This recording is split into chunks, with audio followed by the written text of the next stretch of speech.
Ban déployait des projets d'intelligence artificielle avec ses clients. Ça fait environ 8 ans, un petit peu plus de 8 ans qu'on développe et qu'on déploie des projets en intelligence artificielle. Donc, on a un bel historique, une belle crédibilité, une super compréhension. Puis, je vais y revenir tantôt, mais c'est important de rassurer nos clients en disant que oui, l'intelligence artificielle, il y a des domaines hyper complexes, c'est encore en évolution, mais la plupart des projets qu'on déploie chez les clients à l'heure où on se parle ou qui sont déjà déployés, c'est des technologies qui sont assez matures. Donc, le niveau de risque est tout de même assez bas. C'est des projets avec lesquels on a beaucoup d'expérience, une bonne expertise. C'est rare que c'est la première fois qu'on fait un type de projet. On les a déjà déployés, on les a déjà testés. Donc, c'est pour ça que je mets de l'emphase sur le 14 ans d'activité, mais le 8 ans d'activité en déploiement d'intelligence artificielle.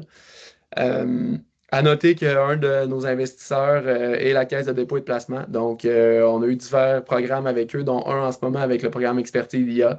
On est leur ambassadeur d'intégration de technologie. Donc, on est très fiers de ça. C'est un beau gage de confiance. Vouban, qu'est-ce qu'on fait? En bref, on développe des solutions technologiques sur mesure pour améliorer l'efficacité des entreprises dans tout domaine, autant dans le manufacturier que dans l'agroalimentaire, que dans le service. Ça peut être des cabinets d'avocats jusqu'aux grues. C'est vraiment hyper varié. Donc, vous le voyez là, bien entendu, l'intelligence artificielle, mais on a aussi des équipes complètes en cybersécurité, tout ce qui est BI, intelligence d'affaires aussi. On essaie de bien encadrer, bien entourer les besoins de nos clients quand on rentre chez un client. Et tout ça, bien entendu, est rendu possible grâce à nos équipes de développement web, mobile, mais du développement sur mesure euh, qu'on fait principalement. Euh, L'ensemble de nos projets, je vais vous parler un petit peu de méthodologie, puis ensuite, je vais tout de suite sauter aux études de cas. Je crois que c'est le plus intéressant.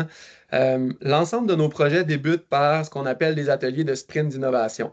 On a des types de clients hyper variés. On a des clients qui nous approchent, qui nous disent j'ai écouté Découverte dimanche, puis l'intelligence artificielle, ça avait l'air intéressant, je veux en intégrer dans mon entreprise. On a ce type de clients-là qu'on doit vraiment partir du début, puis d'explorer des projets de zéro.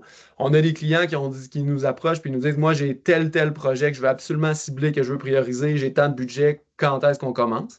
Ça fait en sorte qu'on est obligé d'avoir une espèce de portion de consultation, malgré que vous, on n'est pas des consultants, on est des gens de projet, mais on a une portion au début d'atelier de durée variable. Quand les clients ont vraiment des bonnes idées de ce qu'ils veulent implanter comme projet, bien entendu, on va plus vite et on se rend plus vite dans les projets. Quand les clients ont besoin de plus d'accompagnement, on fait plus d'ateliers. C'est rare qu'on se rend à plus de 4 ou 5 ateliers. Ça vise essentiellement à bien comprendre l'entreprise, bien avoir une mise en contexte de ce qui se passe en ce moment et tout, les objectifs, mais surtout de comprendre quels projets peuvent avoir un impact rapide à faible coût, un meilleur retour sur investissement, je peux dire, puis surtout prioriser, comprendre la complexité de ces projets-là aussi. Des fois, il y a des super projets qui changeraient la vie d'une entreprise du jour au lendemain, mais c'est peut-être pas le bon premier projet. C'est peut-être un trop gros projet, trop cher. Donc, on essaie de faire ces échanges-là avec les clients. Il y a bien entendu une personne au développement des affaires qui est présente dans ces ateliers-là, mais il y a aussi des architectes de solutions, qui c'est des personnes vraiment techniques qui vont poser des questions sur l'infrastructure, comment on va les se connecter. Si on parle de projets d'intelligence artificielle dans la recherche opérationnelle pour optimiser des lignes d'approvisionnement ou des répartitions d'équipements, peu importe, peut-être qu'il va y avoir un expert en intelligence artificielle en recherche opérationnelle qui va se greffer aux ateliers pour justement approfondir ça. Donc, vraiment intéressant. J'en ai plein en ce moment avec des clients variés. Puis c'est un beau processus. C'est vraiment, ça revire plein de pierres desquelles ça fait des fois longtemps qu'on a touché et tout. Donc, vraiment motivant comme atelier. C'est la première phase quand on rentre chez Vouban. Une fois qu'on a une bonne idée au bilan du sprint d'innovation, on a souvent 2 à 3 projets porteurs qu'on veut vraiment attaquer en premier. Puis si on veut poursuivre les étapes, là, on se lance en plan de projet où on définit les caractéristiques, toutes les contraintes des différents modèles, la technologie utilisée, comment on va se connecter aux infrastructures clients. On parle aussi de subventions à cette étape-ci. Donc, je vais en parler un petit peu plus loin. Je sais que Jade nous avait demandé de parler d'un aspect de temps et d'argent pour ces projets-là. Bien entendu, c'est difficile pour nous, puis c'est pas parce qu'on veut pas vous le partager, c'est juste qu'on fait des projets à 150 000 comme on fait des projets à 10 millions. Le projet moyen chez Vauban est autour de 1 million actuellement. Mais il y a des clients avec lesquels on commence avec des projets, comme je vous ai dit, de 150 000. Sachez qu'après le plan de projet, on vous accompagne dans les recherches de subventions qu'on parlera un petit peu plus tard. Mais pour les ateliers, il y a l'ADRIC qui subventionne une portion de ces ateliers-là, justement. Pour les projets, il y a Scale AI, qui est une grappe du gouvernement fédéral qui subventionne des projets jusqu'à hauteur de 40 donc, sachez que oui, c'est des projets qui sont assez dispendieux. Les retours sur investissement sont très, très rapides et très avantageux. Vauban suggère rarement aux clients des projets qui ont un retour sur investissement de plus de 2 ans. Mais en plus de ça, ben, il y a des subventions disponibles à différents paliers de gouvernement, puis dépendant du secteur d'activité dans lequel vous vous trouvez. Je passe au projet. Je pense que c'est ça qui parle le plus. C'est ça qui fait en sorte qu'on peut se projeter. Notre projet le plus célèbre, lui qu'on parle tout le temps, c'est bien entendu Patate Dolbec. Je n'irai pas jusqu'à dire que c'est un vieux projet, mais ils ont quand même été des pionniers dans l'adoption d'une technologie d'intelligence artificielle, Patate Dolbec. Patate Dolbec, un des plus gros producteurs de pommes de terre au Canada. Donc, un volume incroyable à gérer, des clients différents avec des demandes, avec des particularités différentes, des clients qui veulent des grosses patates, des clients qui veulent des patates plus rondes, des clients qui veulent des patates avec moins de défauts. Donc, eux avaient déjà une ligne avec la détection optique des défauts des patates. Ils étaient capables d'en trier à peu près 70%, mais il y avait quand même 30% qui n'étaient pas en mesure d'être triés, puis qui devaient être triés par des humains ou qui étaient simplement écartés de la production. Donc, ils sont venus avec nous, ils ont dit, on n'est pas pire en contrôle de la qualité, en tri, mais on aimerait ça être vraiment meilleur. Donc, ce que Vauban a fait, puis vous irez voir la vidéo, ça vaut la peine, c'est vraiment intéressant, mais euh, on est en mesure de, à même leur unité de détection optique, de changer la technologie de caméra, mais surtout d'intégrer un algorithme d'intelligence artificielle qui a été entraîné. Donc, avec un agronome, on a été capable, avec des milliers, je ne sais même pas si c'est des millions de photos de patates, d'être capable d'identifier, OK, oui, est-ce que ça, c'est une patate qu'on devrait discarter à cause de telle maladie ou tel champignon, ou au contraire, c'est juste une tache de terre, puis ça n'a pas d'effet sur la qualité de la patate. Donc, l'algorithme a été en mesure d'apprendre au fil des jours, des semaines, des années, toujours avec l'aide d'un agronome pour être encadré. Mais à l'heure où on se parle aujourd'hui, c'est un projet qui est déployé depuis plusieurs années.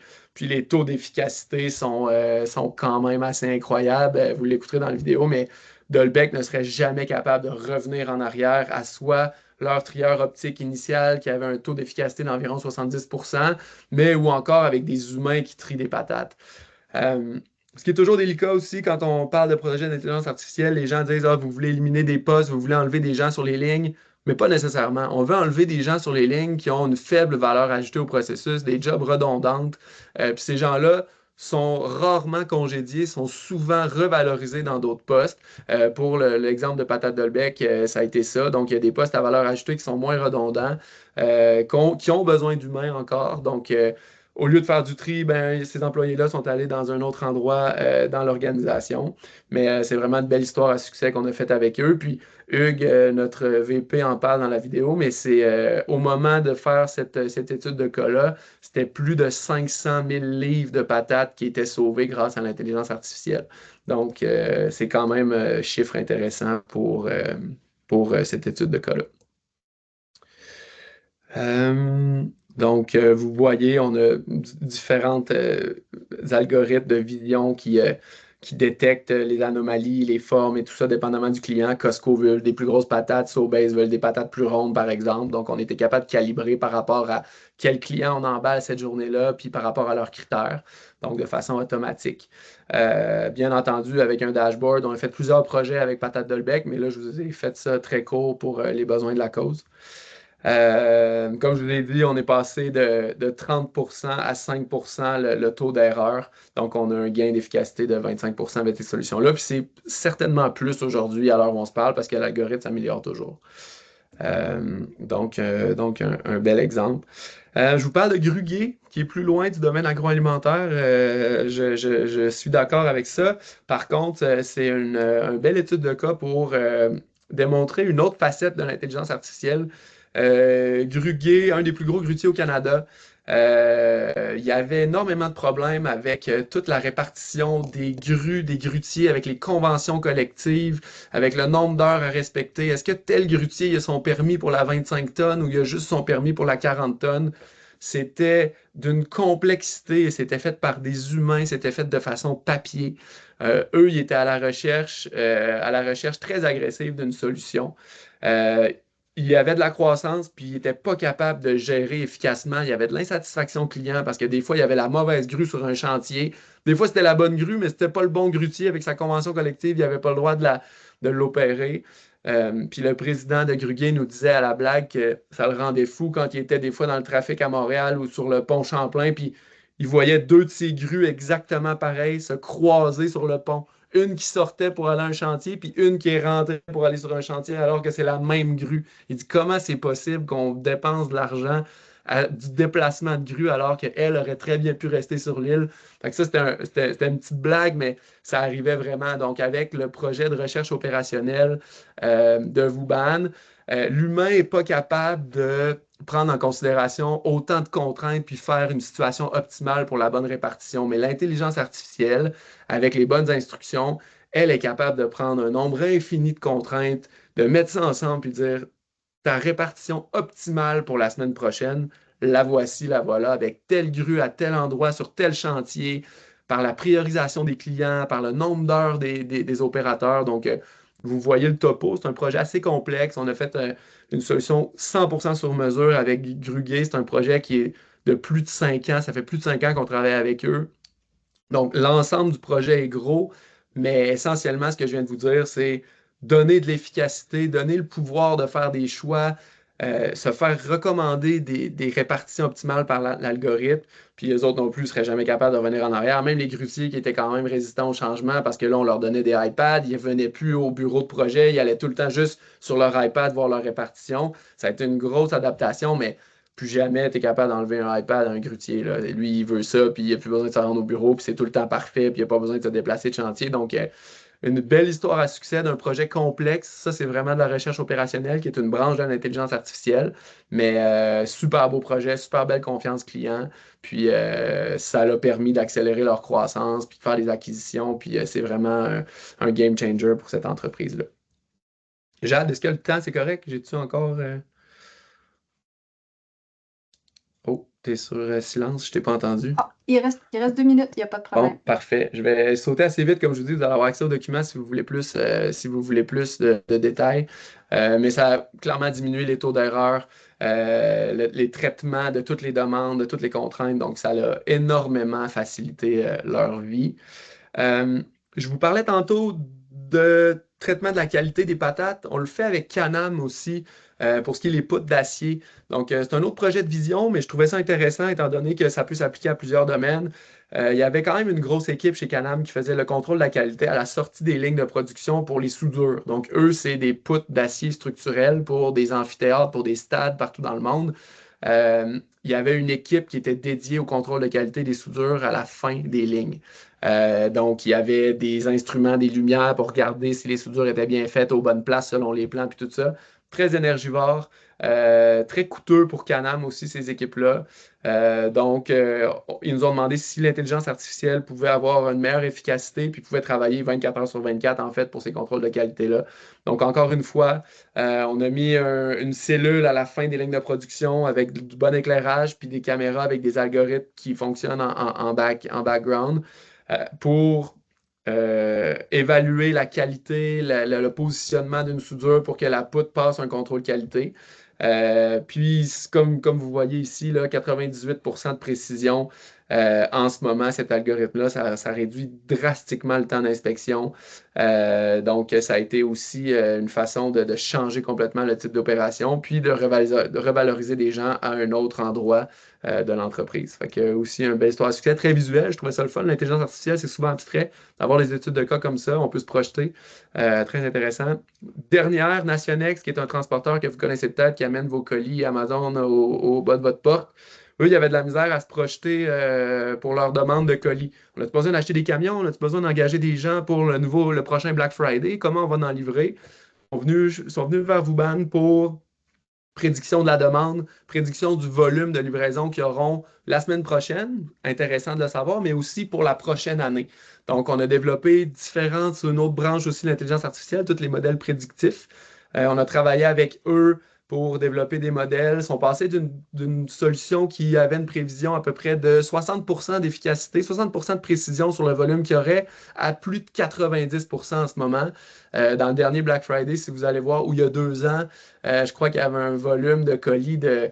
Je me souviens plus exactement du chiffre, là, vous irez voir dans l'étude de cas, mais je pense que c'est 300 000 colis qu'il y avait à livrer pendant cette